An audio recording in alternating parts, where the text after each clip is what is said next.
সনাতন ধর্মের কালী মায়ের মন্দির দেখুন, ভোলানাথের মন্দির দেখুন, সেখানে কি হয়? ক্লাব ঘর, মন্দিরটা ক্লাব ঘর।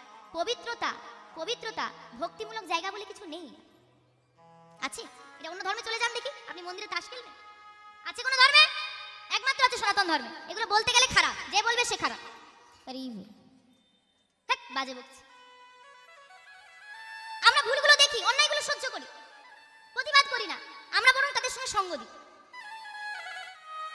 মন্দির একটা পবিত্র স্থান, মানুষ কত ভক্তি নিয়ে সেই মন্দিরে আসে।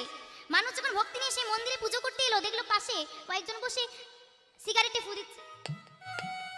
আবার বাবা এখন ভোলানাথের মন্দিরে বসে সিগারেটে ফু দেয় বা অন্য কিছু খায়, আরে বাবার প্রসাদ, আরে বাবার প্রসাদ, বাবা প্রসাদ তুই হ্যাঁ খাচ্ছিস খা, বাবা বিষ খেয়েছিল সেটাও খেয়ে দেখা, আমরা এনে দিচ্ছি, পয়সা তোকে দিতে হবে।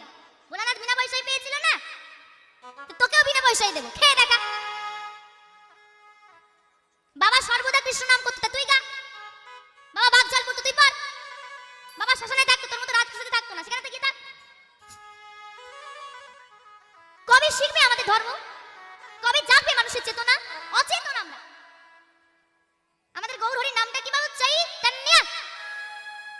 নামটা কত সুন্দর, নামটার অর্থ কি? এই নামটার মানে কি? চৈতন্য। যার কথা আস্বাদন করলে জীবের চেতনা জাগ্রত হয়, তিনি হলেন চৈতন্য। গৌরহরি জীবের চেতনা জাগ্রত করার জন্য ধুলাই গড়াগড়ি দিয়েছিল। বাবা এখনকার মানুষদেরকে ধুলাই গড়াগড়ি দিতে হবে না, সাধু গুরু বৈষ্ণবের চরণে মাথা নত করতে বললে কে কোথাকার বাবাজি এসেছে, আমি কেন প্রণাম করতে যাব? এটা হচ্ছে একটা বাজে স্বভাব আমাদের সনাতন ধর্ম। আচ্ছা তুমি করছো না, করো না, প্রয়োজন নেই।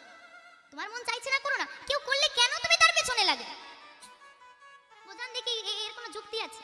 এই রোগের কোনো ঔষধ আছে? কোনো ঔষধ নেই। আবার বাবা এখন একটা নতুন দেখি বাবা এ উঠেছে, এই বয়সে কি হরি হরি বলবো?